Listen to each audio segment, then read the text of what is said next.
Alléluia. Bonsoir mes frères et sœurs, j'espère que vous allez bien en ce mercredi 19 décembre 2018.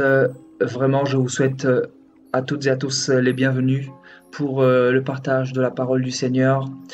J'espère de tout mon cœur que vous allez bien. Bonsoir à tous ceux qui sont connectés ce soir. Que le Seigneur vous bénisse abondamment. Alléluia. Donc ce soir, nous allons étudier sur ce thème, donc le règne du buisson d'épines ou la domination du buisson d'épines. Donc c'est un peu la même chose, mais vous aurez l'occasion de comprendre le thème dans quelques instants quand nous allons commencer à plonger notre regard. Je crois que le Seigneur va nous bénir, que le Seigneur va nous parler. Je veux vraiment lui laisser toute la place parce que c'est lui qui est Dieu, c'est lui qui sait ce qui est bon pour nous et que le nom de Jésus-Christ soit glorifié encore une fois. Alléluia. Voilà, je vais vous inviter à prendre vos Bibles dans le livre des Juges au chapitre 9 et je vous invite par la même occasion à partager cette exhortation. Alléluia. Donc, le livre des Juges au chapitre 9. Et nous lirons à partir du verset 1 jusqu'au verset 21.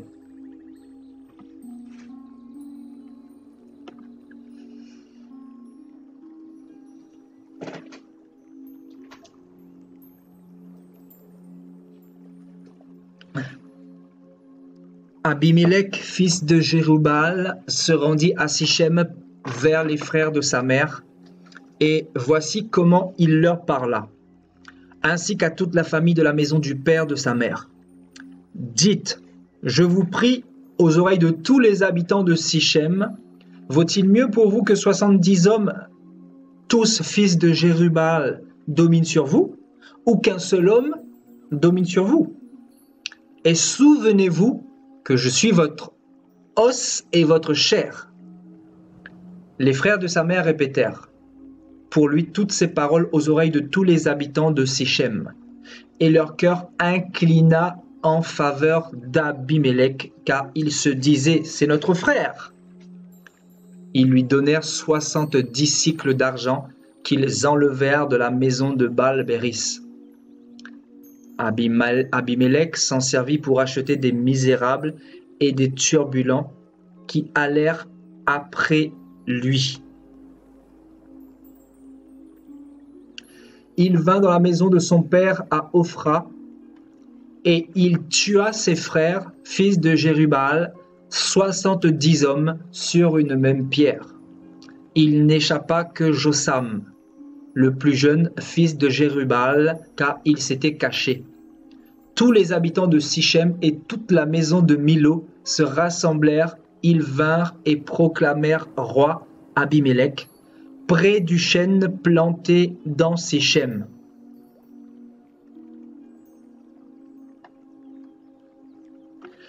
Jossam en fut informé, il alla se placer sur le sommet de la montagne de Garizim, et voici ce qu'il leur cria à haute voix. Écoutez-moi, habitants de Sichem, et que Dieu vous écoute. Les arbres partirent pour aller oindre un roi et le mettre à leur tête. Ils dirent à l'olivier, règne sur nous. Mais l'olivier leur répondit, renoncerai-je à mon huile qui m'assure les hommages de Dieu et des hommes, pour aller planer sur les arbres?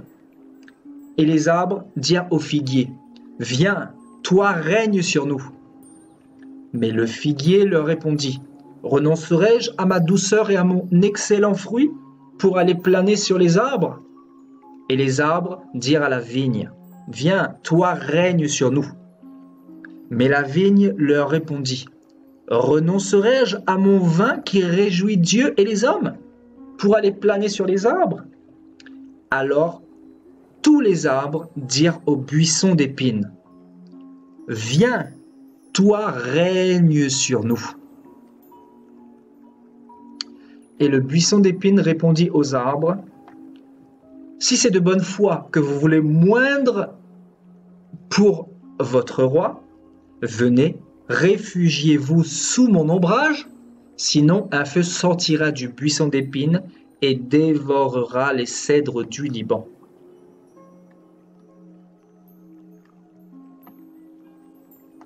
Maintenant, est-ce de bonne foi et avec intégrité que vous avez agi en proclamant roi Abimélec? Avez-vous eu de la bienveillance pour Jérubbaal et sa maison? L'avez-vous traité selon les services qu'il a rendus? Dit Jotham, bien évidemment, car mon père a combattu pour vous, il a exposé sa vie, et il vous a délivré de la main de Madian. Et vous vous êtes levé contre la maison de mon père. Vous avez tué ses fils, 70 hommes sur une même pierre, et vous avez proclamé roi sur les habitants de Sichem, Abimélec, fils de sa servante, parce qu'il est votre frère. Si c'est de bonne foi et avec intégrité qu'en ce jour vous avez agi envers Jérubbaal et sa maison, eh bien, qu'Abimélec fasse votre joie, et que vous fassiez aussi la sienne. Sinon, qu'un feu sorte d'Abimélec et dévore les habitants de Sichem et la maison de Milo. Et qu'un feu sorte des habitants de Sichem et de la maison de Milo et dévore Abimélec. Jotham se retira et prit la fuite. Il s'en alla à Ber et il demeura loin d'Abimélec, son frère. Amen, alléluia. Gloire à Dieu pour sa parole.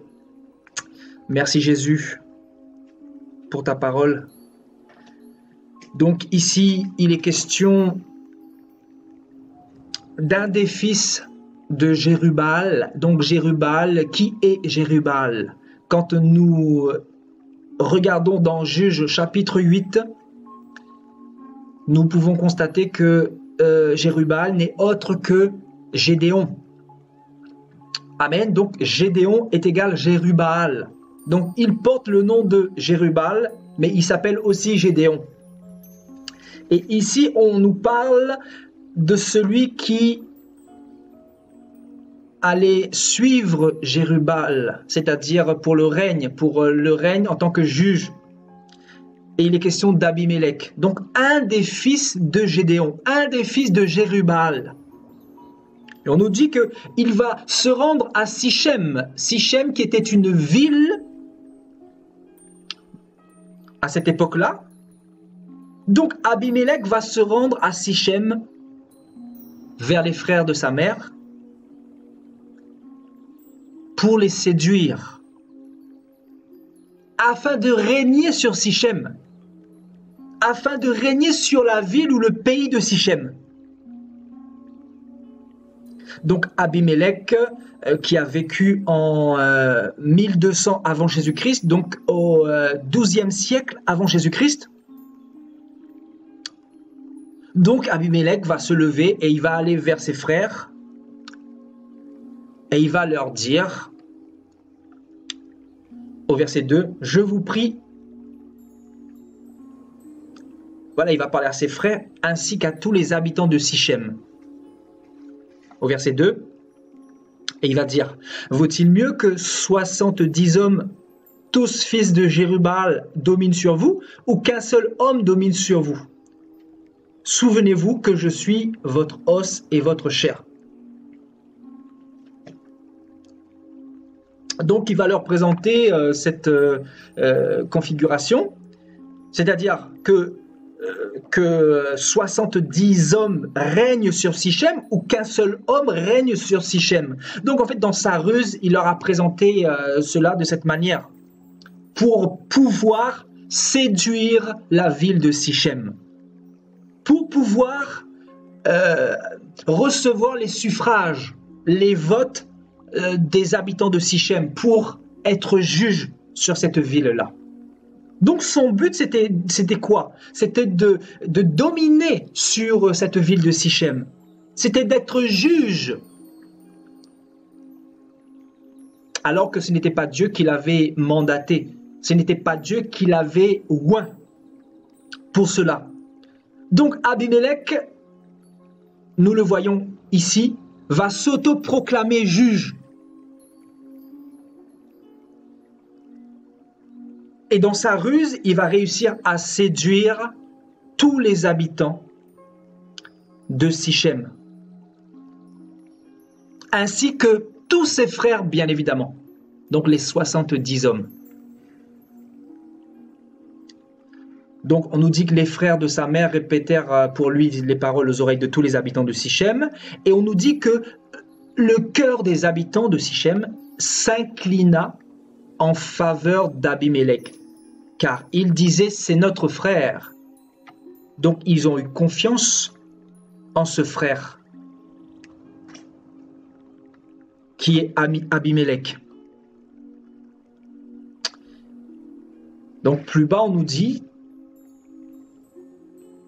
qu'il va payer, il va acheter des misérables et des turbulents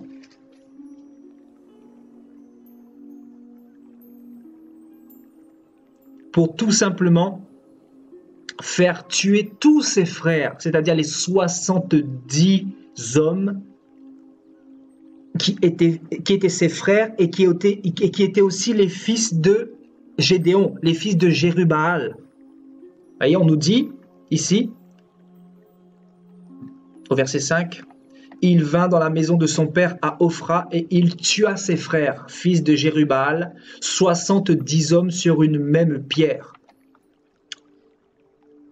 Et on nous dit qu'il n'échappa que Jossam, c'est-à-dire le plus jeune frère des fils de Jérubbaal, car il s'était caché. Et bien évidemment, Dieu était au contrôle.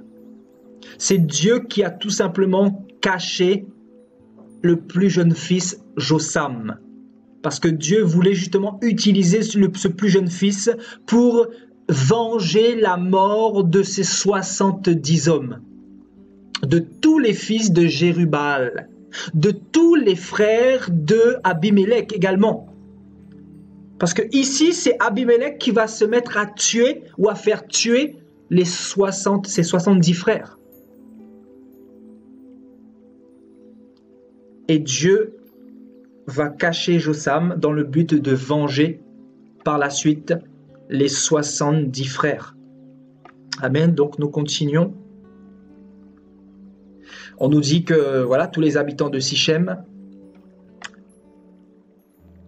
et tous les habitants de Milo vont se rassembler et ils vont proclamer Abimelech roi. Donc Abimelech va devenir roi ou juge. C'est-à-dire c'est lui qui va être l'autorité de Sichem. C'est lui qui va gouverner Sichem.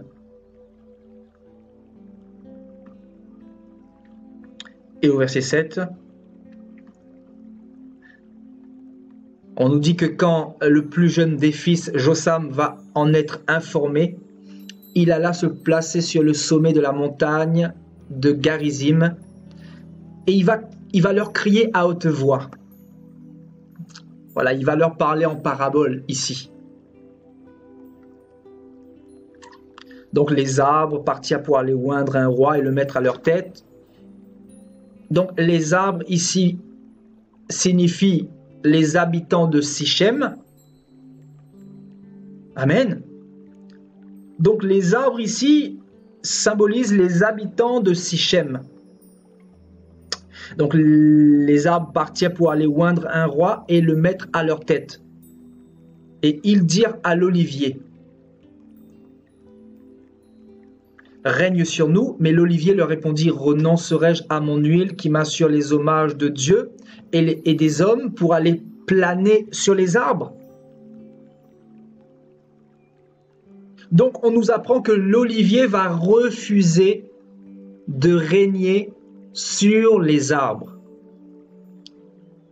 parce que l'olivier était déjà béni de Dieu. De par son huile, parce que l'olivier était béni de Dieu. Donc il n'avait pas besoin de régner ou de dominer sur un étranger. Voyez? Et au verset 10, on nous dit « Et les arbres dirent au figuier, viens, toi règne sur nous. » Mais le figuier répondit, « Renoncerai-je à ma douceur et à mon excellent fruit pour aller planer sur les arbres ?» Et les arbres dirent à la vigne, « Viens, toi règne sur nous. » Mais la vigne leur répondit, « Renoncerai-je à mon vin qui réjouit Dieu et les hommes pour aller planer sur les arbres ?»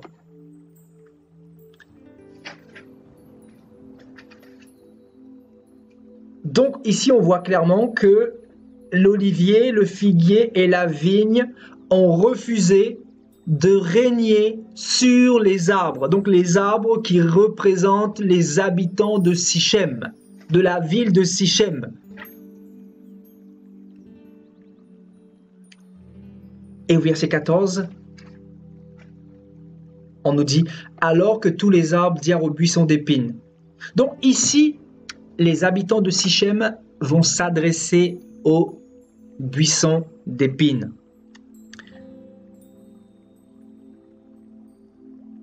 Et ils vont dire « Viens, toi, règne sur nous. »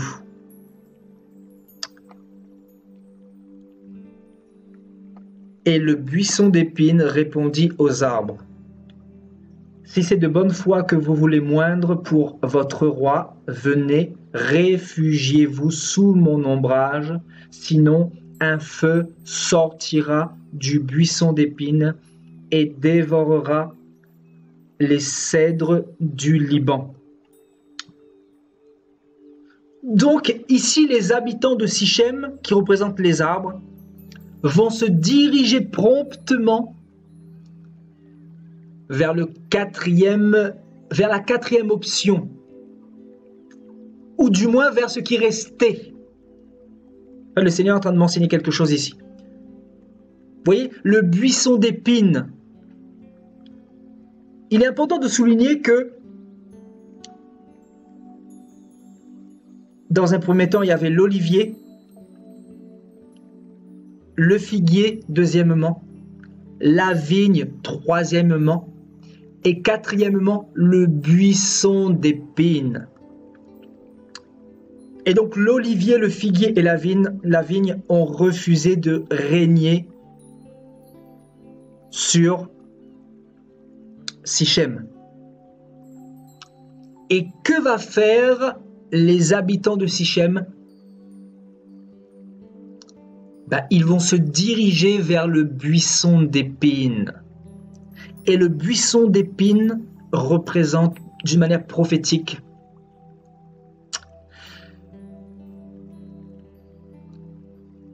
le berger corrompu, le berger qui est là pour détruire. Quand on parle de buisson d'épines, on parle de buisson qui pique, vous voyez, l'épine qui pique, l'épine qui est là pour détruire, l'épine qui est là pour égorger. Donc un buisson d'épines, et on nous dit que les habitants de Sichem vont se tourner promptement vers le buisson d'épines. Et le buisson d'épines va dire, si c'est de bonne foi que vous voulez moindre pour votre roi, venez, réfugiez-vous sous mon ombrage, sinon un feu sortira du buisson d'épines. Vous voyez donc, le buisson d'épines, on le voit clairement, va accueillir les habitants de Sichem. Il va accepter de dominer sur eux. Et ici, le buisson d'épines représente qui? Le buisson d'épines représente Abimélec. Celui qui a fait tuer ses 70 frères, fils de Jérubbaal, fils de Gédéon. celui dont le cœur était au préalable meurtrier. Donc avant qu'il prenne le règne sur Sichem, il va faire tuer ses 70 frères. Donc on nous montre clairement que son cœur était déjà sombre. Son cœur était déjà mauvais. Et les habitants de Sichem vont se diriger vers Abimélec.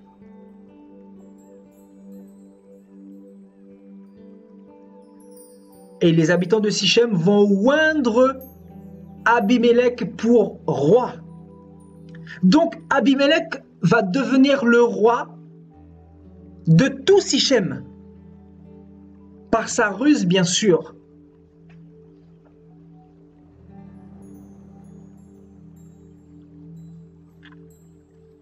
Et regardez au verset 16. Jotham va dire, maintenant est-ce de bonne foi et avec intégrité que vous avez agi en proclamant Abimélec roi? Avez-vous eu de la bienveillance pour Jérubbaal et sa maison? L'avez-vous traité selon les services qu'il a rendus? Car mon père a combattu pour vous, il a exposé sa vie et il vous a délivré de la main de Madian. Et vous vous êtes levé contre la maison de mon père et vous avez tué ses fils, 70 hommes sur une même pierre, et vous avez proclamé sur les habitants de Sichem Abimélec, fils de sa servante, parce qu'il est votre frère. Et ici, Jotham va prophétiser, il va dire, si c'est de bonne foi et avec intégrité, qu'en ce jour vous avez agi envers Jérubbaal et sa maison, eh bien qu'Abimélec fasse votre joie et que vous fassiez aussi la sienne. Sinon qu'un feu sorte d'Abimélec et dévore les habitants de Sichem et la maison de Milo. Et ensuite, Jotham, après avoir prophétisé au verset 21, va se retirer et prendre la fuite. Et il va demeurer loin d'Abimélec, son frère. Vous voyez, donc il était également frère d'Abimélec. Pourquoi il va fuir son frère? Parce que son frère a été un meurtrier. Vous voyez? Donc ici, on constate que les habitants de Sichem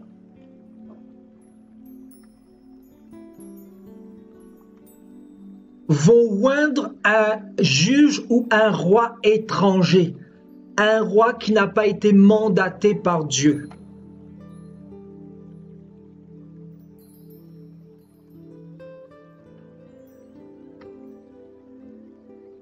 Voyez? Donc, verset 15. Le buisson d'épines va accepter volontiers de dominer sur Sichem. Tout simplement parce que le diable ne vient que pour détruire, égorger et tuer. Derrière le buisson d'épines se cache bien évidemment le diable. Derrière le buisson d'épines se cache Satan et son gouvernement. Et Satan n'a pas changé, il utilise toujours les mêmes procédés. Il veut être à la tête pour écraser, pour dominer, pour tuer. Et ici, au lieu que les habitants de Sichem s'attendent à Dieu, que Dieu puisse leur susciter un juge ou un roi, ils vont faire l'erreur de s'impatienter et de s'ériger eux-mêmes un roi. Et ce roi est bien évidemment Abimélec, qui représente le buisson d'épines. Vous vous imaginez un buisson d'épines? Donc ce buisson d'épines qui allait être là pour leur faire du mal, pour les détruire.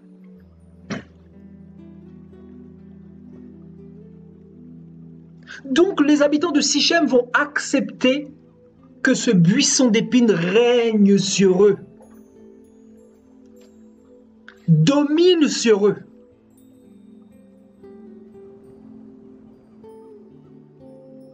Et aujourd'hui, nos églises, pour la plupart, pour 95%, préfigurent également ce buisson d'épines. Préfigurent également ce personnage Abimelech, qui est là pour tuer les âmes, qui est là pour aveugler les âmes, qui est là pour égarer les âmes. Aujourd'hui, dans les églises, vous avez des chrétiens qui recherchent des buissons d'épines.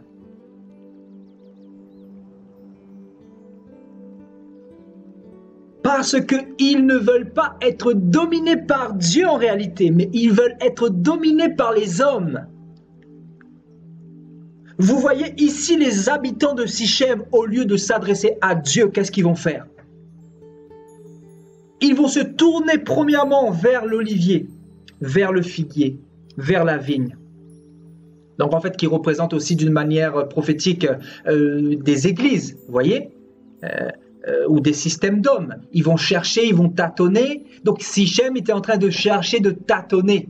Parce que Sichem voulait absolument être dominé. Sichem voulait absolument être contrôlé. Pourtant, Gédéon, c'est-à-dire le prédécesseur d'Abimelech, c'est-à-dire le père d'Abimelech, qui était juge juste avant Abimelech, les avait libérés de Madian, les avait libérés de la servitude, les avait libérés de la captivité, de l'esclavagisme. Donc Sichem, au lieu de rechercher Dieu, va rechercher des églises, des systèmes. Vous voyez ici, l'olivier, le figuier et la vigne représentent les dénominations, représentent aussi d'une manière prophétique les pasteurs, les prophètes, les hommes de Dieu. Vous voyez, l'olivier, le figuier et la vigne représentent les dénominations religieuses, les organisations pastorales, vous voyez? Donc Sichem, au lieu de rechercher Dieu, pour que Dieu établisse sur eux un roi, un juge digne de ce nom, ayant reçu l'onction de Dieu, pour les gouverner, pour les diriger, ben, qu'est-ce qu'ils vont faire? Ils vont chercher des dénominations. Ils vont chercher chez les hommes. Ils vont chercher ici et là. Parce qu'en réalité, ils ne veulent pas être gouvernés par Dieu. Parce qu'en réalité, ils ne veulent que des médiateurs. Parce qu'en réalité, ils n'ont pas compris, les habitants de Sichem n'ont pas compris qu'il faut dépendre de Dieu seul.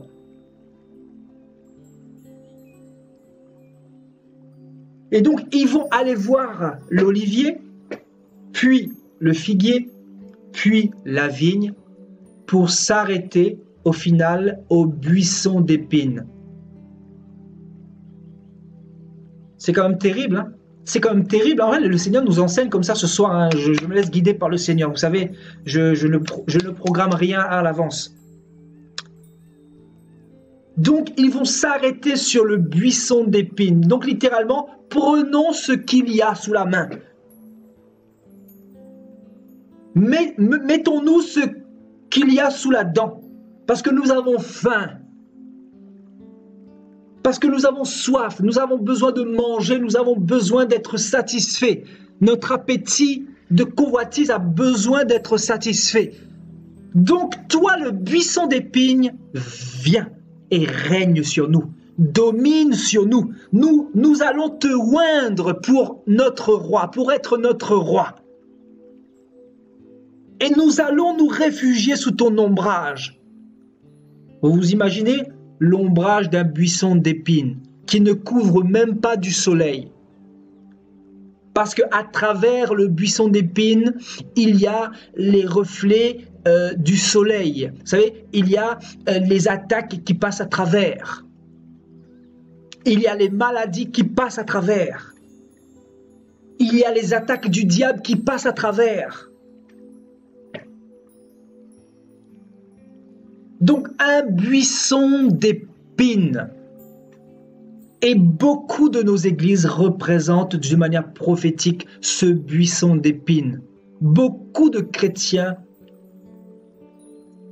recherchent ici et là des églises, recherchent ici et là des prophètes, recherchent ici et là des hommes de Dieu, pour finir par accepter le buisson d'épines. Parce qu'ils ont été rejetés par telle église, c'est-à-dire l'Olivier, l'église protestante. Ils ont été rejetés par le Figuier, l'église pentecôtiste. Ils ont été rejetés de l'église catholique parce qu'ils se disent réformés. Donc on va aller un peu plus loin. Mais pour finir, sur quoi? Sur le buisson d'épines. Le buisson d'épines qui n'est pas mieux que ses prédécesseurs, qui représente la religion, qui représente l'Église sans huile, sans onction, qui représente l'Église qui détruit les âmes, qui représente l'Église qui dépouille les âmes financièrement. Vous savez, Jean 10 nous dit quoi? Le diable ne vient que pour égorger, détruire, dépecer les âmes. Et le berger donne sa vie pour ses brebis. Donc Abimélec ici, le buisson d'épines ici, n'avait qu'un seul objectif en tête. C'était de détruire les habitants de Sichem, d'égarer les habitants de Sichem. Les égarer de quoi, frères et sœurs? Les égarer de la vision du véritable Dieu. Les égarer de la vision du véritable Dieu, les égarer des ordonnances de Dieu, les égarer des commandements de Dieu, les égarer de l'adoration du véritable Dieu, pour les conduire à adorer d'autres dieux, comme Baal, comme Astarté, comme tous les autres dieux que nous pouvons retrouver à cette époque-là. Voyez? Donc, ici, le diable a positionné Abimélec, donc Abimélec qui représente le buisson d'épines d'une manière stratégique, vous voyez? Et comment il procède, regardez.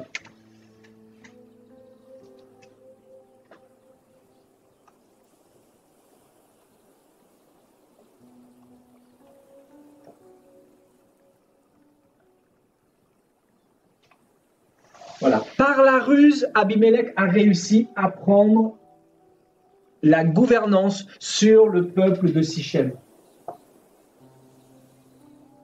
Donc, Sichem allait se retrouver esclave de Abimélec. Abimélec qui était bien évidemment un meurtrier.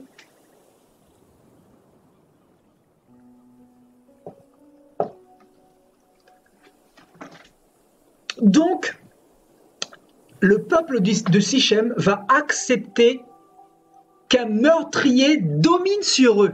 Parce que Sichem avait connaissance de ce qu'avait fait Abimélec. Abimélec avait fait tuer ses 70 frères sur une pierre.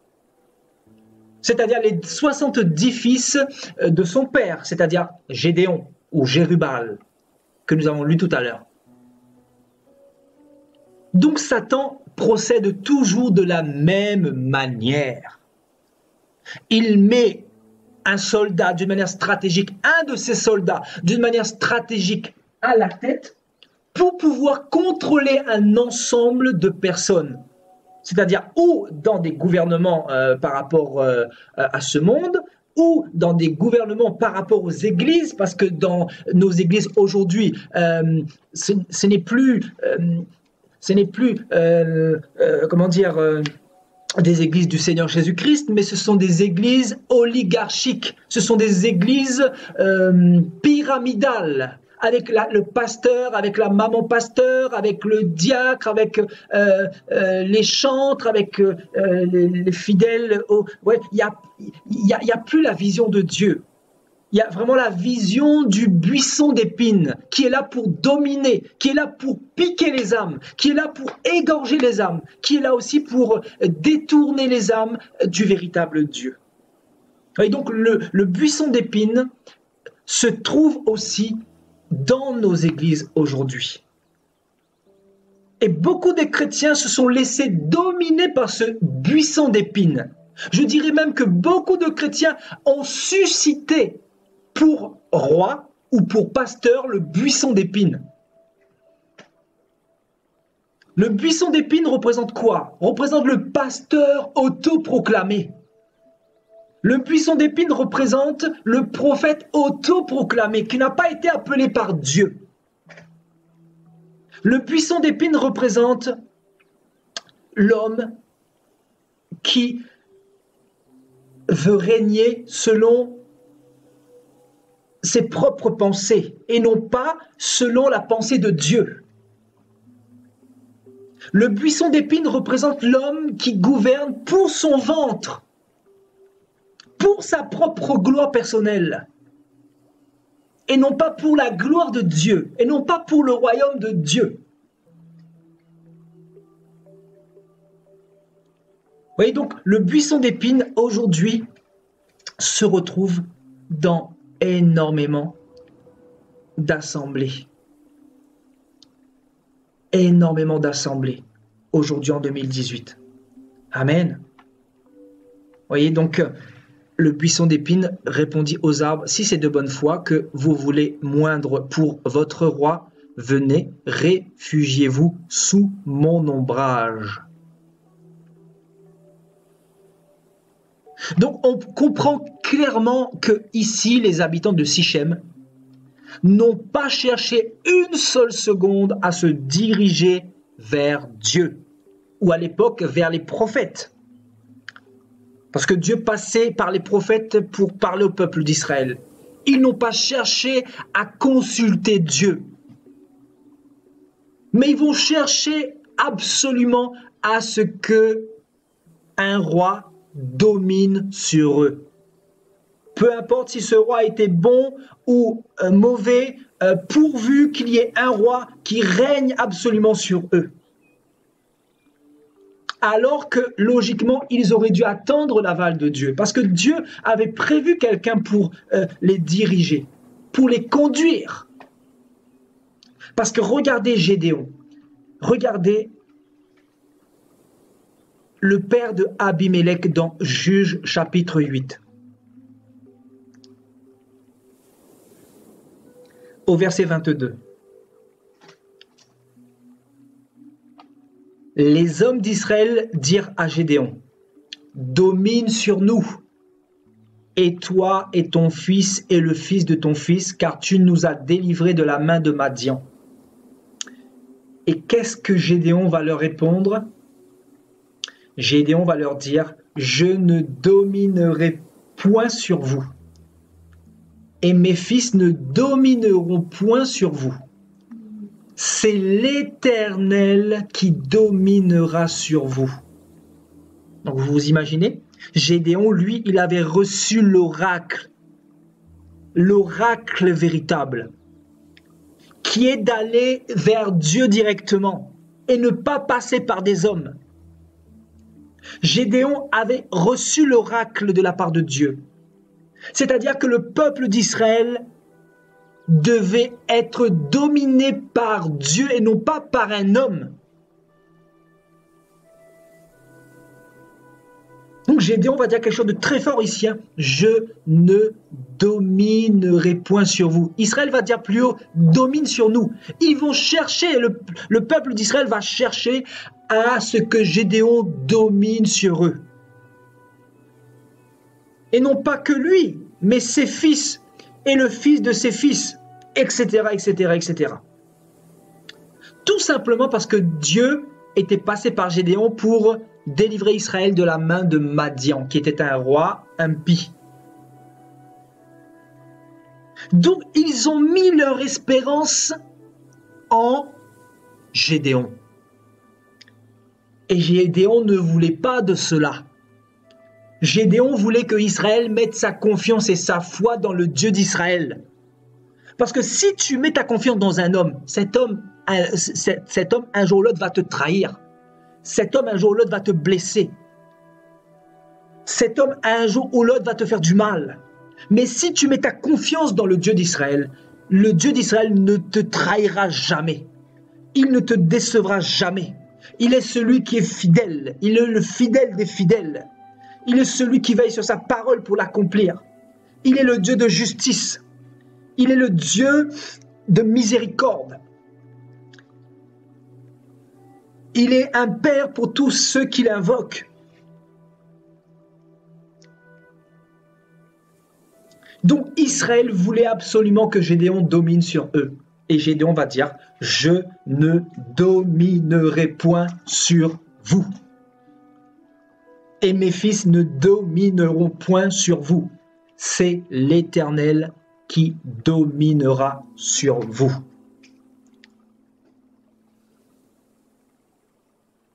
Donc normalement, c'est Dieu qui devrait dominer sur nous. Et non pas un homme, et non pas un pasteur, et non pas un prophète, et non pas un bishop. Donc comment se fait-il aujourd'hui, en 2018, les chrétiens vont plus vers les hommes, vont chercher à plus être dominés par les hommes que par Dieu? Alors que c'est Dieu qui doit dominer sur nous. Pourquoi? Parce que Dieu est éternel, parce que Dieu est omniscient, omnipotent, omniprésent, parce que Dieu sait tout, parce que Dieu voit tout, parce que Dieu est la solution à ton problème. Parce que l'homme de Dieu n'est que un instrument entre les mains de Dieu. Et pourquoi il ne faut pas chercher à être dominé par un homme? Parce qu'un homme ne peut pas nous apporter la sécurité, un homme ne peut pas nous protéger face aux démons. Un homme ne peut pas nous protéger face à la tentation. Un homme ne peut pas nous protéger face à l'adversité. Il n'y a que l'Esprit de Dieu qui peut nous protéger. Il n'y a que la nuée de Dieu qui peut nous protéger. Il n'y a que la gloire de Dieu qui peut nous protéger. Il n'y a que la présence de Dieu qui peut nous maintenir dans cette sécurisation. Et donc Gédéon avait compris ça. Donc Gédéon va dire à Israël, c'est Dieu qui va gouverner sur vous. Ce n'est pas moi qui va gouverner sur vous. Pourtant, Gédéon avait toutes les clés pour gouverner sur Israël. Hein. Pour dominer sur Israël. Il avait toutes les clés. Parce qu'il avait remporté cette guerre face à Madian. Donc il avait toute la confiance. Et donc l'erreur que font beaucoup de pasteurs, quand ils commencent à avoir un peu de fidèles, à grandir un peu au niveau de l'église, la première chose qu'ils font, c'est de commencer à dominer, c'est de commencer à être le pasteur principal des brebis. Ce n'est pas une abomination, ça, frères et sœurs, de se dire pasteur principal, principal de quoi? Vous savez, ça c'est un terme d'orgueilleux. Je vous dis la vérité. Pasteur principal de quoi? Là, on dit, en te disant que tu es un pasteur principal, tu te mets au-dessus de ton prochain, de ton semblable. Et qu'est-ce que Christ va dire dans sa parole? Celui qui va être le premier sera le dernier. Celui qui veut s'asseoir devant, il sera le dernier. Et celui qui sera dernier, il sera devant. Celui qui veut être élevé sera abaissé. Et celui qui est abaissé sera élevé. Donc, quel évangile vous a-t-on prêché aujourd'hui en 2018? Beaucoup ne comprennent pas ça. Quand vous voyez sur une église pasteur principal un tel, c'est qu'il y a un problème. C'est Jésus le berger principal. Si nous sommes 5 pasteurs dans une église, les 5 sont des pasteurs principaux. Les 5 doivent être logés à la même enseigne. Les 5 doivent être dans la même vision. Il n'y en a pas un principal. Pourquoi? Parce que nous sommes tous faits de chair et d'os. Nous faisons tous partie du corps de Christ. Parce que tu n'es pas la tête, le pasteur principal n'est pas la tête. En disant que tu es un pasteur principal, tu deviens la tête de l'Église. Ce n'est plus Christ qui est la tête de l'Église. Donc Christ ne peut que se retirer. Frères et sœurs, quelque chose que le Seigneur déteste, je vous assure, c'est l'orgueil. Le Seigneur déteste l'orgueil. Il n'y a pas un truc que le Seigneur déteste autant que cela, c'est l'orgueil, frères et sœurs. Parce que le Seigneur voit que nous sommes tellement misérables, tellement minuscules, que nous sommes tellement de la poussière et que nous pouvons nous volatiliser à n'importe quel moment. Donc pourquoi se glorifier? Pourquoi s'auto-glorifier? Pourquoi dire que c'est mon église? Pourquoi dire que c'est mes brebis? Pourquoi dire que c'est moi qui ai converti telle ou telle personne? Sommes-nous capables de convertir une âme? Sommes-nous capables de toucher les âmes? Ce n'est plus le Saint-Esprit qui le fait? Tout à l'heure, quand on a prié au commencement, on a remis ça entre les mains du Seigneur, l'Esprit de Dieu qui nous enseigne. Nous demandons à l'Esprit de Dieu de nous enseigner sa parole, comme il le fait ce soir. Parce que ce n'est pas moi, ce n'est pas de mes propres forces. C'est Dieu qui nous enseigne, c'est Dieu qui nous instruit, c'est Dieu qui nous guide. C'est Dieu qui touche, c'est Dieu qui fait grandir son Église, c'est Dieu qui rajoute au royaume des cieux les âmes qui naissent d'en haut en permanence. C'est Dieu qui fait cela. Nous sommes qui? Nous sommes qui? Le problème, c'est que nous, les hommes, nous fonctionnons de la sorte. Nous voulons dominer et nous devenons, pour ainsi dire, des buissons d'épines. Parce que quelqu'un qui veut dominer devient automatiquement un buisson d'épines. Et un buisson d'épines, c'est quoi? C'est une pierre d'achoppement dans l'œuvre de Dieu. Pourquoi? Parce que Dieu ne veut pas qu'il y ait un buisson d'épines entre le peuple et lui. Qu'est-ce que Dieu veut? Dieu, ce qu'il veut, c'est avoir une relation directe avec ses brebis. Dieu ne cherche pas d'intermédiaire et Gédéon avait compris ça. Gédéon dira à Israël, Dieu dominera sur vous. Moi, je ne dominerai pas sur vous. Parce que si je domine sur vous, je serai pour vous une pierre d'achoppement. Vous allez mettre votre confiance en moi. Et ce n'est pas en moi que vous devez mettre votre confiance. C'est en ce Dieu d'Israël qui vous a délivré de Madian, qui vous a délivré de vos ennemis.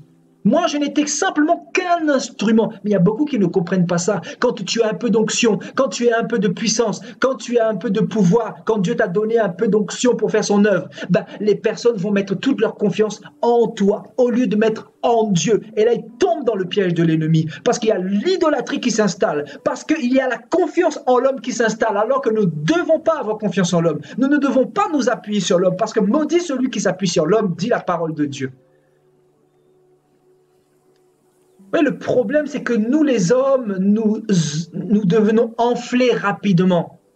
Pourquoi? Parce que la chair, c'est comme une pâte. Nous avons tendance à devenir orgueilleux, de penser que nous sommes capables de quelque chose parce que Dieu nous utilise, alors que c'est faux.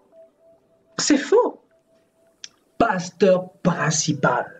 Je ne sais pas pourquoi j'ai parlé de ça ce soir. Ce n'est pas moi, certainement pas moi. Je n'ai pas prévu de parler de ça. Mais Dieu veut réveiller son peuple.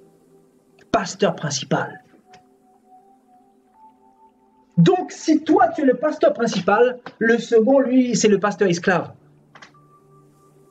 Et le troisième, c'est le pasteur, comment dire, le restant. C'est-à-dire, lui, quand le premier sera en vacances, si le deuxième est malade, lui, il sera là. Vous comprenez, ce n'est plus l'esprit qui dirige, mais c'est la hiérarchie des hommes, les institutions religieuses, le fonctionnement de l'homme, la conduite par la chair et non pas la conduite par le Saint-Esprit. Frères et sœurs, nous devons vraiment être dans la vision de Dieu, être dans la vision du partage, être dans la vision de l'unité, non pas de la division, non pas de la décomposition.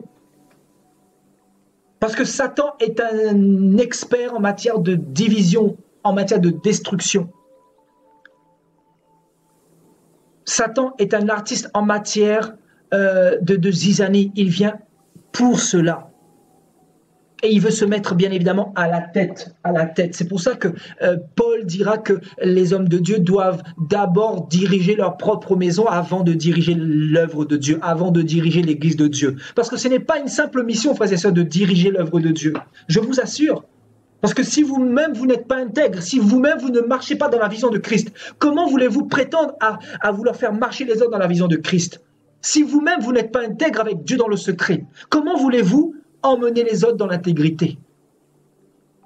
Toi qui prêches de ne pas dérober, toi tu dérobes, tu déshonores Dieu. Le nom de l'Éternel est blasphémé à cause de toi ou de nous. Donc voilà, celui qui veut faire l'œuvre de Dieu, il doit être intègre, il doit marcher comme Dieu le lui demande dans la parole. Il doit avoir une relation directement avec Dieu et non pas avec les hommes. Et il doit enseigner aux autres à en faire de même.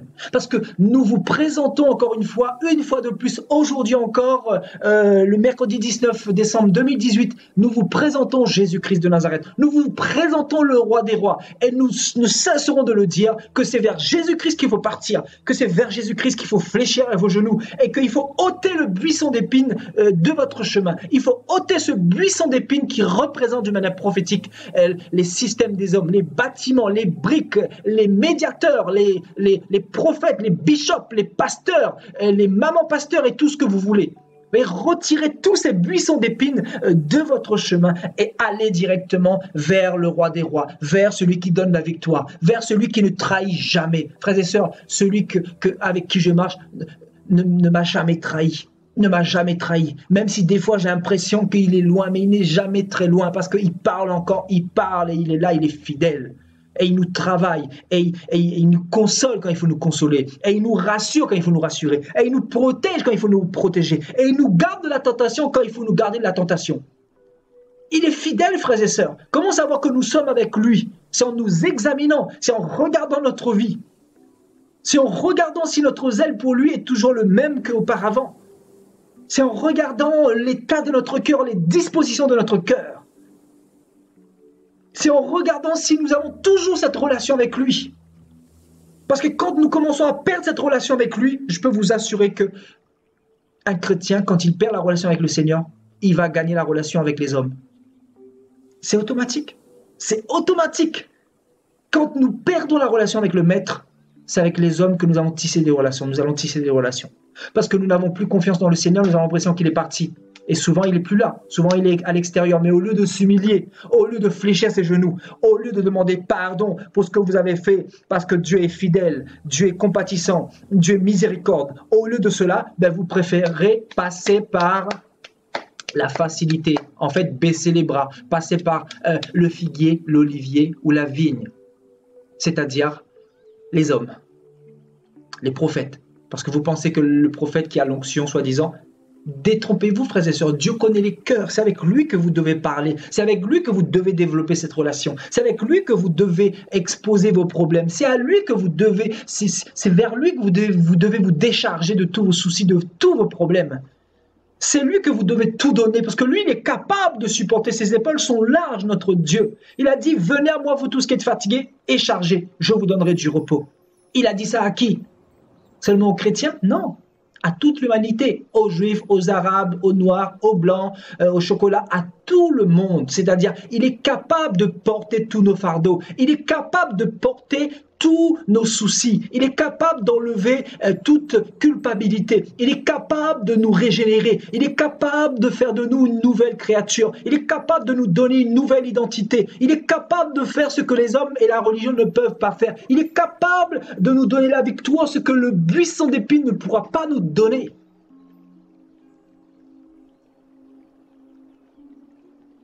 Vous savez, quand vous avez un buisson d'épines sur vous, là, entre vous et Dieu, comment voulez-vous que Dieu vous protège? Sur votre tête, vous avez un buisson d'épines pour vous envoyer des pics, pour vous envoyer des flèches. Le buisson d'épines représente quoi? Le gouvernement de Satan qui envoie des dards, qui envoie des attaques, qui envoie des pensées mauvaises. Tandis que quand tu es en relation avec Dieu, connecté au cep, soyez connectés au cep, frères et sœurs. Le cep qui est Jésus-Christ et vous qui êtes les sarments. Ne soyez pas connectés à un buisson d'épines. Allez directement à Dieu, même si vous avez l'impression que Dieu n'est pas là, mais Dieu est là. Il vous a dit qu'il est là et qu'il est fidèle. Alléluia. Donc, le buisson d'épines, malheureusement, qui s'est incrusté dans beaucoup d'églises aujourd'hui. Beaucoup d'églises, les églises d'aujourd'hui sont devenues des buissons d'épines. Pourquoi? Parce qu'on va à l'église pour rentrer en connexion avec Dieu. Voyez? Alors que les chrétiens n'ont pas de relation avec Dieu chez eux. Donc il y a un problème. Tu ne parles pas à Dieu du lundi au samedi et le dimanche, tu vas au buisson d'épines. Parce que tu crois que l'onction se trouve dans le buisson d'épines. Tu crois que l'onction se trouve avec Abimelech. Parce que tu crois que l'onction se trouve avec Gédéon. Mais Gédéon lui-même a dit, je ne dominerai pas sur vous. Regardez, je ne dominerai pas sur vous. L'onction ne se trouve pas avec moi. Voilà ce que dira Gédéon ici littéralement. Gédéon leur dit, je ne dominerai point sur vous. Littéralement, l'onction ne se trouve pas avec moi. Donc, ne recherchez pas où est Gédéon. Et l'onction ne se trouve pas non plus avec mes fils, ni avec les fils de mes fils. Donc, ne recherchez pas l'onction dans ma famille. Mais il dira quoi? C'est l'Éternel qui dominera sur vous. C'est l'Éternel qui a l'onction. C'est l'Éternel qui est la solution à votre problème. C'est l'Éternel qui doit dominer sur vous. Amen. Où sont ceux qui ouvrent la bouche pour dire ces choses-là aujourd'hui en 2018, frères et sœurs? Je vais vous dire quelque chose aujourd'hui. Si nous voulons impacter notre génération, je vais vous dire quelque chose. Il ne faut pas prêcher d'autres messages que Jésus-Christ. Il ne faut pas présenter d'autres royaumes que le royaume des cieux. Quand je dis que le royaume des cieux, il ne faut pas présenter le royaume du matérialisme, le royaume mélangé, puis le royaume des cieux de temps en temps. Non, il faut aller directement droit au but. Si vous voulez impacter votre génération, si vous voulez que les hommes soient sauvés quand vous leur prêchez la parole, dites-leur qu'il faut aller à Jésus-Christ seul. Il faut aller en direction du royaume. Il faut chercher à être dominé par le Dieu Tout-Puissant qui est fidèle, son esprit qui est partout. Il faut chercher Jésus-Christ seul qui est capable de trouver la solution pour votre problème. Et ce n'est pas moi, ce n'est pas lui, ce n'est pas un tel, ce n'est pas le pape, ce n'est pas le bishop, ce n'est pas le prophète, ce n'est pas l'archibishop, ce n'est pas le diacre, le pasteur, ce n'est pas l'église protestante, pentecôtiste, mais c'est Jésus-Christ seul. Parce que toutes ces choses-là ne sont que des buissons d'épines, mes frères et sœurs. Allons directement à la source remplie d'onction, à la source imbibée d'onction, à la source qui pourra être efficace pour notre problème, par rapport à notre problème, frères et sœurs. Alléluia. Donc, il faut présenter Jésus. Il faut présenter Jésus. Il faut présenter Jésus. On nous a trop présenté le buisson d'épines. On vous a dit, venez à l'église catholique, buisson d'épines. Abimelech. On vous a dit, venez à l'église protestante parce que c'est plus réformé. Buisson d'épines, plus réformé, avec tous ces pasteurs qui prêchent la dîme, des pasteurs voleurs, qui eux-mêmes sont devenus des buissons d'épines.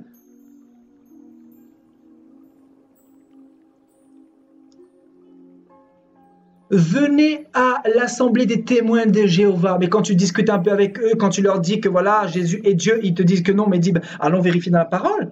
Et quand tu leur montres que Jésus est effectivement Dieu, ils disent, ah bon, il y a quelque chose qu'on a, mais on verra plus tard. On verra quoi? On verra quoi? Buisson d'épines, c'est tout.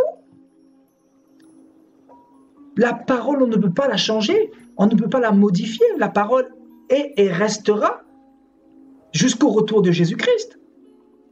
Oui, en réalité, c'est Satan qui se trouve derrière le buisson d'épines. C'est le diable en personne. Et il est là. Et il est là. Et il scrute. Et il travaille de plusieurs manières. Et il procède de plusieurs manières. Pour mettre des buissons d'épines. Vous savez pourquoi? Le buisson d'épines est égal quoi?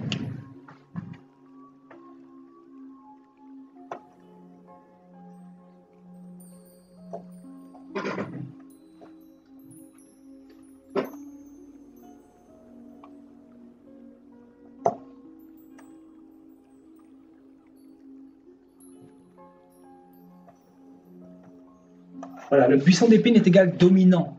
C'est celui qui domine. Et il ne veut pas, le buisson d'épines ne veut pas que Dieu domine sur nous. Pourquoi? Parce que le buisson d'épines est là pour casser notre relation avec Dieu. Le buisson d'épines ne veut pas que nous ayons une relation avec Dieu. Et le buisson d'épines n'est autre que Satan. C'est lui, le chef de ce buisson d'épines. Amen.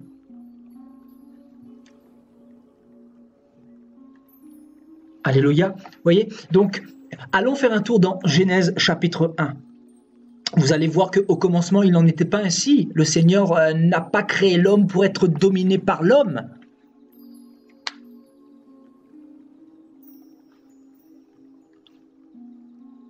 On lira à partir du verset 26. Genèse chapitre 1 à partir du verset 26.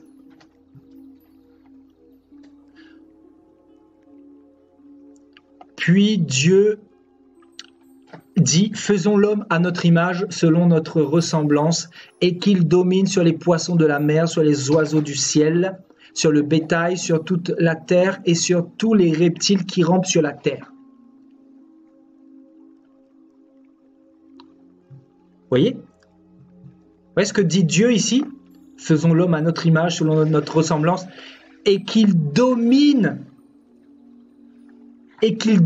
sur les poissons de la mer, sur les oiseaux du ciel, sur le bétail et sur toute la terre et sur tous les reptiles qui rampent sur la terre. Il n'a pas dit sur les hommes qui marchent sur la terre. Vous comprenez? Donc la dominance ne vient pas de Dieu, mais du diable, du buisson d'épines. Voyez? Et continuons, verset 27. Dieu créa l'homme à son image et il le créa à l'image de Dieu. Il créa l'homme et la femme. Le verset 28.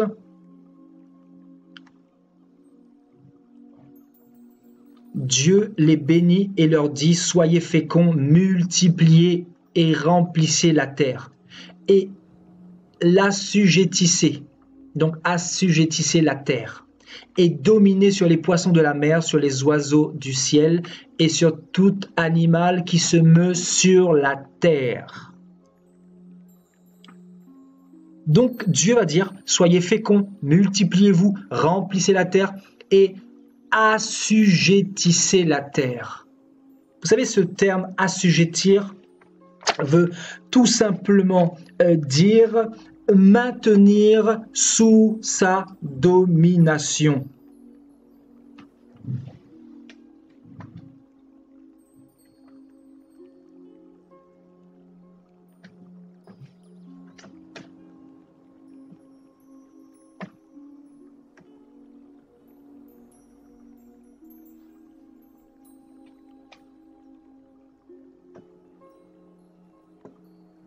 Donc, maintenir quelqu'un sous sa domination. Vous voyez? Donc, le Seigneur nous avait créés pour dominer sur les poissons de la mer, sur les oiseaux du ciel et sur tout animal qui se meut sur la terre, mais non pas sur l'homme. Il n'est pas écrit que Dieu nous a créés pour dominer sur notre semblable, pour dominer sur les chrétiens, pour dominer sur l'Église, parce que ça, c'est de la sorcellerie. Vous voyez, le Seigneur va utiliser deux termes ici. Donc, le verbe assujettir et le verbe dominer. Donc, assujettir, c'est la terre, et dominer sur les poissons de la mer, sur les oiseaux du ciel et sur tout animal qui se meut sur la terre. Donc Dieu n'a pas créé l'homme pour qu'il puisse dominer son semblable. Donc cette dominance nous vient bel et bien du buisson d'épines. Et voyez ce terme grec ici, donc dominer. Ce terme grec veut dire également mettre en esclavage. Donc les poissons de la mer, les oiseaux du ciel seraient les esclaves des hommes. Ils pourraient en faire ce qu'ils voulaient, c'est-à-dire ce qu'ils voudraient, c'est-à-dire manger, etc. Dominer sur eux. Aujourd'hui, les hommes sont devenus les esclaves des hommes. Vous voyez pas qu'il y a un problème ? Dans les églises, les fidèles sont devenus les moutons, les esclaves des pasteurs. Et ils se font dépouiller à longueur d'année. Donc il y a un problème. On n'a pas été libéré par Jésus-Christ pour être esclave d'un homme. On ne devient pas chrétien pour aller à l'église et être dépouillé par un pasteur, pour être tondu par un pasteur, pour être contrôlé par un pasteur, pour être confiné dans une église locale tous les dimanches. Vous voyez, dominer veut dire aussi en grec rendre soumis. Vous voyez, rendre soumis. Donc aujourd'hui, beaucoup d'hommes sont rendus soumis dans les églises. Parce qu'on vous a dit, on ne touche pas à loin de Dieu. Ah bon? Comment les gens tordent la parole de Dieu et utilisent la parole hors contexte? On ne touche pas à loin de Dieu. Ah bon? Et si c'est un oint de Satan, on ne touche pas à loin de Satan? On t'a fait croire qu'il était oint de Dieu, mais s'il ne l'est pas. Vous voyez, rendre soumis. Vous voyez, dominer, ce terme grec veut dire aussi gouverner. Vous voyez, gouverner sur les poissons de la mer, sur les oiseaux du ciel et sur tout animal sur la face de la terre. Aujourd'hui, beaucoup d'hommes, beaucoup de chrétiens sont gouvernés, je vous assure. Aujourd'hui, il y a le gouvernement politique et le gouvernement religieux.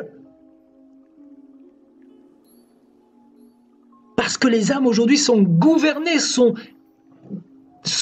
attachées, sont enchaînées. Donc, ils ne sont pas gouvernés par Dieu, mais par des hommes. Ils ne sont pas libres de leur mouvement. On leur a dit, c'est ton église, donc tu dois fréquenter cette église. Et si tu ne fréquentes pas cette église, le Saint-Esprit n'est plus avec toi. Et j'ai entendu ça à de nombreuses reprises. Je vous assure. Parce qu'on veut mettre tellement la pression et la main sur les âmes, parce qu'on ne veut pas que les âmes partent ailleurs. Parce qu'en réalité, on vise le portefeuille, on vise l'argent des fidèles. Parce qu'en réalité, c'est votre argent qu'ils veulent. Donc, pour vous maintenir dans leur prison, ben, on met la pression sur vous. On va utiliser la parole et voilà, pour vous rendre prisonnier, pour vous dépouiller au maximum.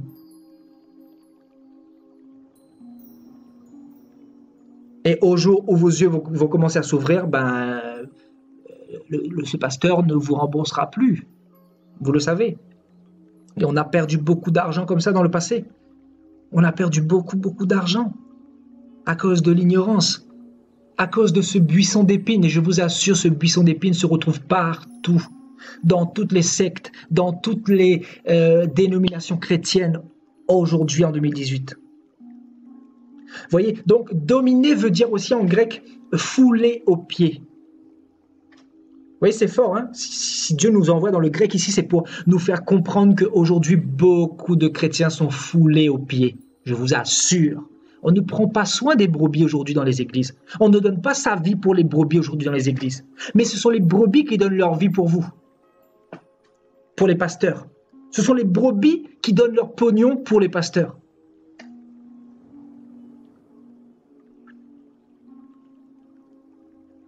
Il n'y a plus l'amour, il n'y a plus le partage fraternel. C'est si une brebis dans une église se retrouve dans le besoin, qu'est-ce qu'on fait pour cette brebis? Il n'y a plus l'amour, il n'y a plus cette vision de l'amour, frères et sœurs. Comment peut-on ouvrir une église alors qu'il n'y a pas l'amour dedans?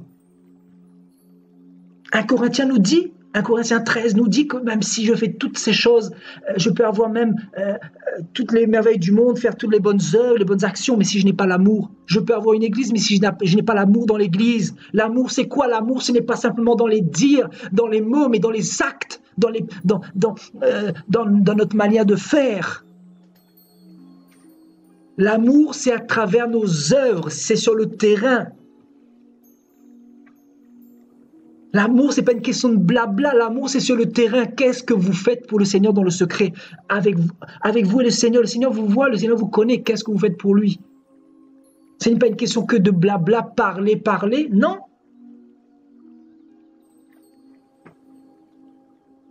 Vous voyez, beaucoup de chrétiens sont foulés aux pieds. Parce que les chrétiens sont devenus des marchandises, tout simplement. Des marchandises du système. Et Apocalypse 18 nous parle de ces marchandises-là. Vous savez, les hommes qui sont devenus des marchandises. savez pourquoi? Parce qu'il y a la domination. La domination du buisson d'épines. Vous voyez, Apocalypse 18, à partir du verset 11.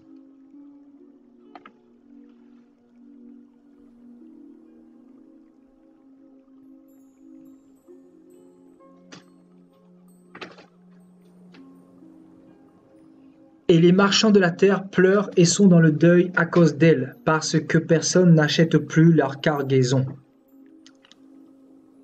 Voyez, on nous parle des marchands de la terre. Soulignez bien ce passage-là, les marchands de la terre. Cargaison d'or, verset 12, d'argent, de pierres précieuses, de perles, de fin lin, de pourpre, de soie, d'écarlate, de toute espèce de bois de senteur, et toute espèce d'objet d'ivoire, de toute espèce d'objet en bois très précieux, en airain, en fer et en marbre, de cinnamome, d'aromates, de parfums, de myrrhe, d'encens, de vin, d'huile, de fine farine, de blé, de bœuf, de brebis, de chevaux, de chars, de corps et d'âmes d'hommes.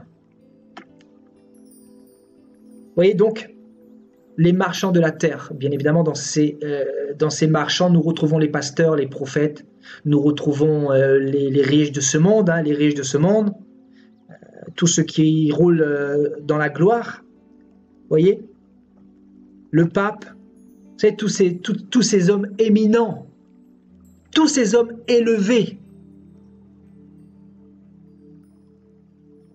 qui marchandent des cargaisons et des cargaisons de corps et d'âmes d'hommes qui sont devenus des marchandises. Oui, donc nous avons dans ce monde les dominés et les dominants. Les dominants qui dominent sur les dominés. Et dans l'Église, nous retrouvons les dominants et les dominés. Alors que dans l'Église, nous ne devrions pas avoir cela. Quand je dis l'Église, bien évidemment, c'est l'Église locale, parce que l'Église universelle, il n'y a que Dieu qui la connaît. L'Église universelle n'est pas dans cette position de dominance. L'Église universelle du Seigneur, c'est quoi? Ce sont les vrais enfants de Dieu nés d'en haut, qui ont une relation avec Dieu et qui n'ont pas de relation avec le buisson d'épines. Ce sont ceux qui vont à Dieu directement, qui ont une relation avec Dieu tous les jours. Et de corps et d'âme d'hommes.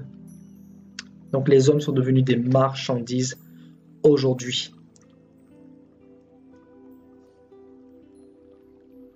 Amen. Et le Seigneur nous dira quoi dans Marc chapitre 16? Oui, le Seigneur dira quoi? Puis il leur dit, allez par tout le monde et prêchez la bonne nouvelle à toute la création. Donc allez par tout le monde et prêcher la bonne nouvelle. La bonne nouvelle, c'est quoi? C'est celle qui rend libre. C'est celle qui délivre de toute domination, n'est-ce pas? Parce que vous étiez hier dominé par quoi? Par le péché. Vous étiez dominé par les hommes. Vous étiez dominé par la tradition, par la religion, par les dénominations. Vous étiez dominé par un certain nombre de choses. Donc Dieu nous a demandé d'aller prêcher la bonne nouvelle à toute la création pour libérer la création de la domination tout simplement. Parce que Dieu, le Dieu qui parle ici dans Marc 16, c'est le même Dieu qui a parlé dans Genèse 1. Celui qui nous a demandé de dominer sur les poissons, sur les reptiles, sur les animaux de la terre, sur toute la surface de la terre et non pas sur les hommes. Donc le Dieu qui nous a créés libres, Dieu nous a créés libres pour que nous dominions sur les animaux. Quand nous avons chuté dans Genèse 3, nous sommes devenus esclaves, il y a eu les dominants et les dominés. Et dans Marc 16, le Messie va venir et va nous dire d'aller prêcher la bonne nouvelle afin de libérer l'humanité de cette dominance. Voilà quel est l'écho à travers ce verset de Marc chapitre 16, verset 15. Vous voyez, l'écho derrière, c'est pour rendre libres les âmes. Libérer les âmes des prisons. Libérer les âmes du péché. La bonne nouvelle, elle est faite pour nous emmener à Dieu. Pour nous emmener au Fils de Dieu, qui est Dieu lui-même. Amen. Et je crois qu'on va terminer par un verset, donc 1 Corinthiens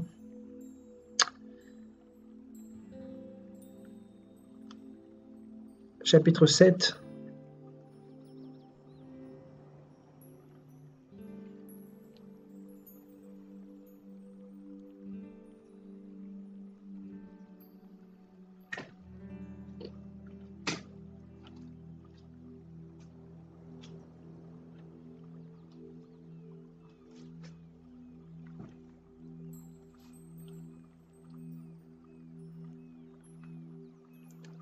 Au verset 21. As-tu été appelé étant esclave? Ne t'en inquiète pas. Mais si tu peux devenir libre, profites-en plutôt. Si tu peux devenir libre, profites-en plutôt. Parce que c'est gratuit. Car l'esclave qui a été appelé dans le Seigneur est un affranchi du Seigneur. Vous savez pourquoi on nous parle d'esclaves? Parce que nous avons été esclaves depuis Genèse 3, dominés par quelque chose. Dominés par le péché, dominés par le mal. Donc nous étions tous esclaves hier, quand nous n'étions pas nés d'en haut, quand nous n'étions pas convertis.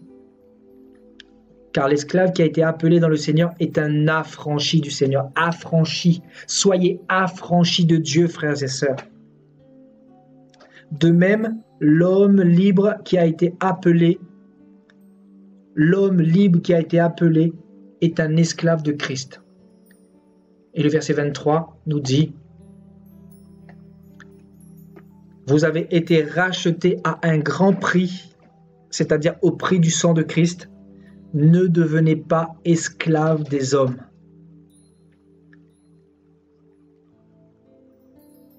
Vous voyez, si vous avez été libérés par le Seigneur, par son sang, ce n'est pas pour devenir esclave des bishops, esclave des pasteurs, esclave des églises, frères et sœurs.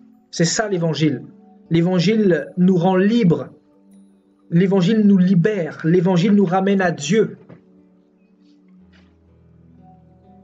L'évangile nous rapproche de Dieu. L'évangile nous éloigne des hommes.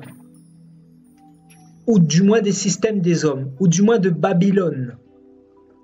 Ou du moins des dominants qui veulent dominer sur nous. Qui veulent dominer sur vous. Hier, nous étions dominés, souvenez-vous. Je ne sais pas dans quelle église vous étiez hier. Moi, je me rappelle quand je me suis converti vers 2006-2007. On a voulu concrètement me dominer, que je n'aille pas ailleurs.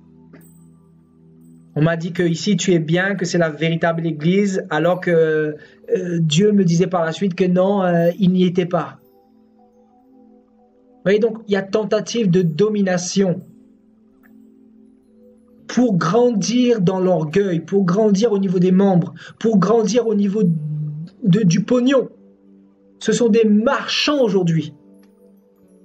Ce sont des voleurs, des marchands du temple. Et il faut les dénoncer au nom de Jésus-Christ.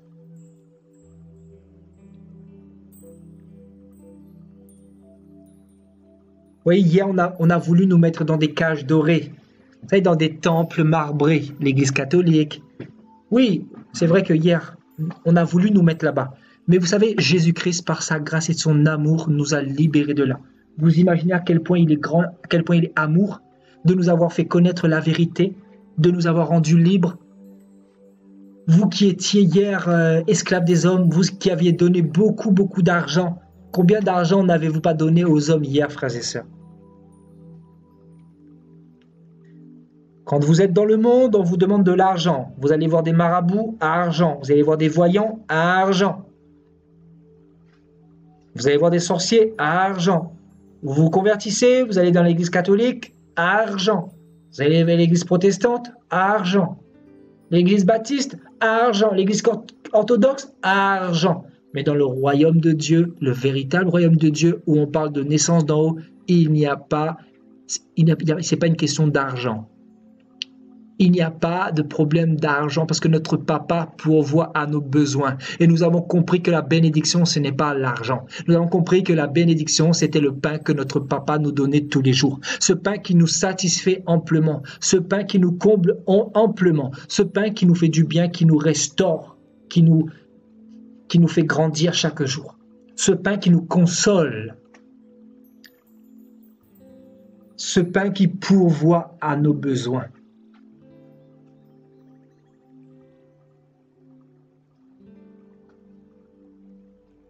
Alléluia.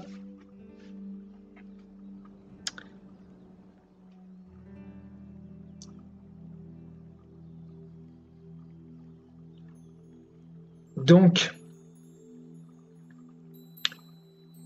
excluez le buisson d'épines de vos vies, frères et sœurs.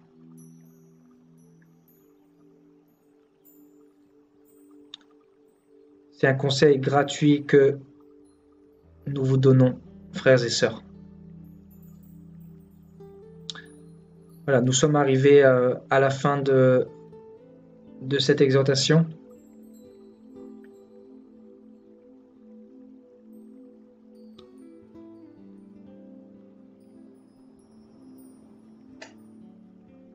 Voilà, je voulais juste m'arrêter une dernière fois sur ce passage.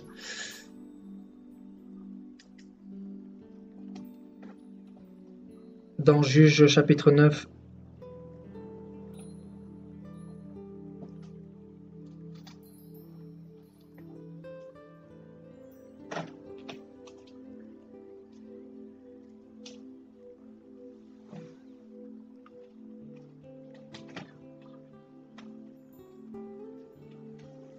Vous voyez, viens et règne sur nous, toi Abimélec, toi le buisson d'épines. Changeons de langage. Nous devrions dire, toi Père, Dieu d'Israël, règne sur nous. Nous voulons que ce soit toi qui règne sur nous. Nous voulons marcher avec toi, c'est avec toi que nous voulons marcher. C'est toi que nous voulons voir, c'est toi que nous voulons vivre. Ce n'est pas l'homme, ce n'est pas le buisson d'épines. Voilà quel langage approprié nous devons avoir.